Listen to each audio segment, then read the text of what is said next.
In a relaxed mood, I think it has become synonymous to tell that let's have a cup of tea. Or when you are in social gatherings, we also tell that let us have our cup of tea together. Tea is a great socializer. Tea is the subject today of Mahapatran's poem, and we will try to dip a little bit into the tea. Tea, surprisingly, is grown only in about 12 countries in the world. There is not a single area in North America where it is grown. In the South America, it is grown only in Argentina.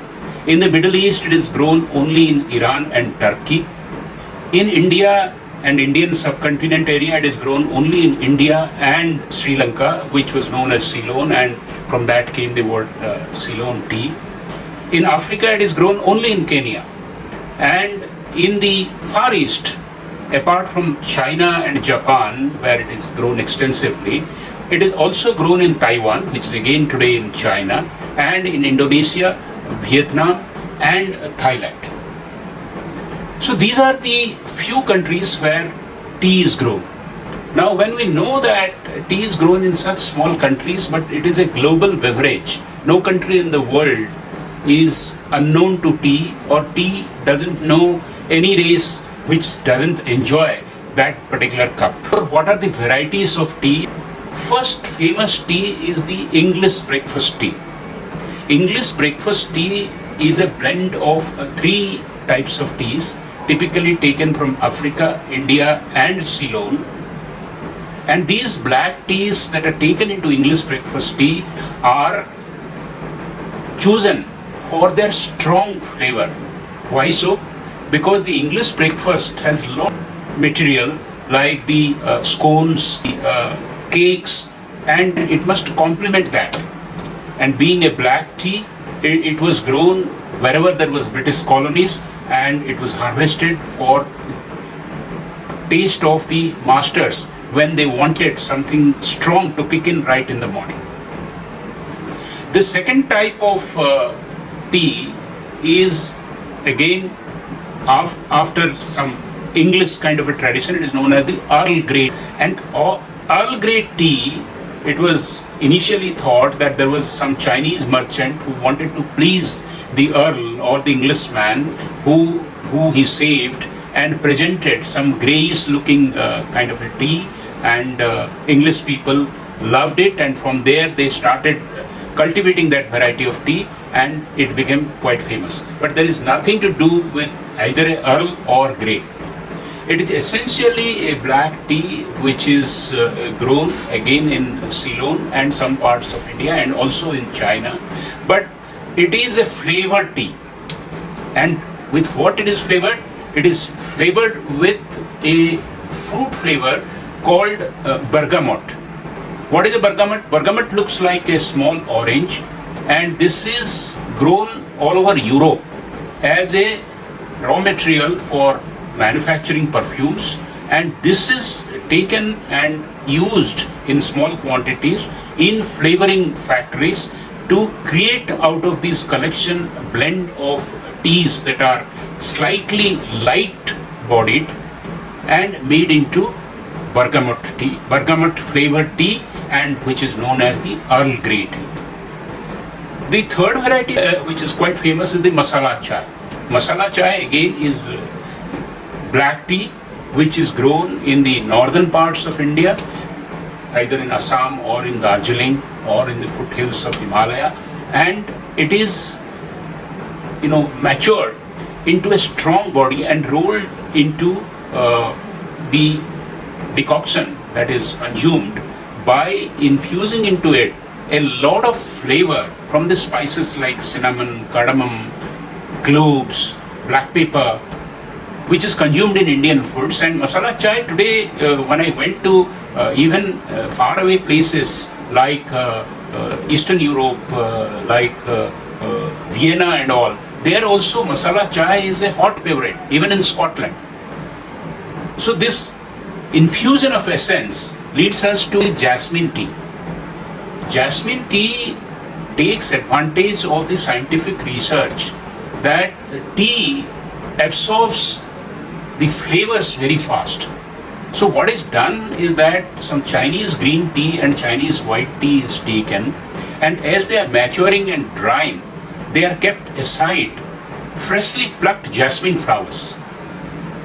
And tea absorbs any kind of a flavor very fast at a particular stage of its maturing.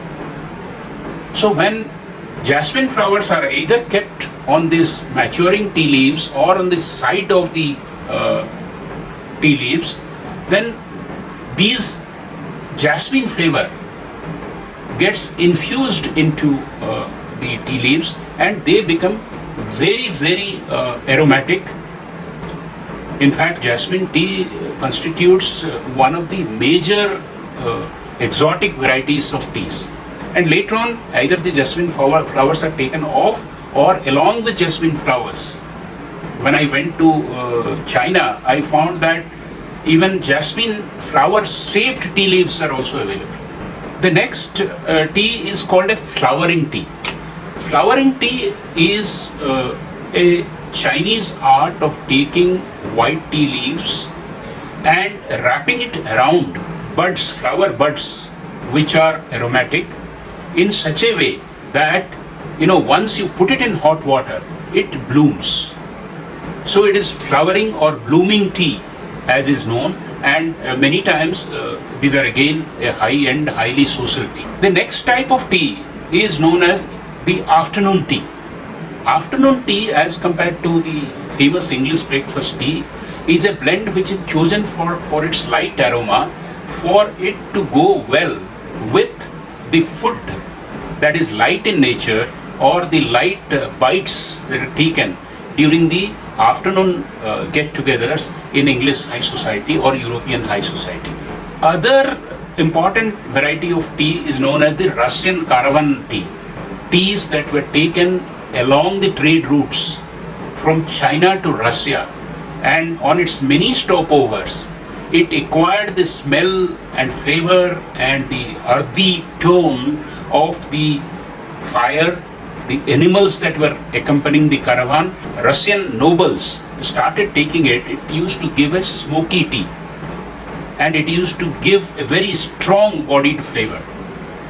Later on, this was taken as a preferred flavor, and manufacturing of the tea leaves and choice of the tea leaves of Chinese origin into Russian caravan tea became globally famous.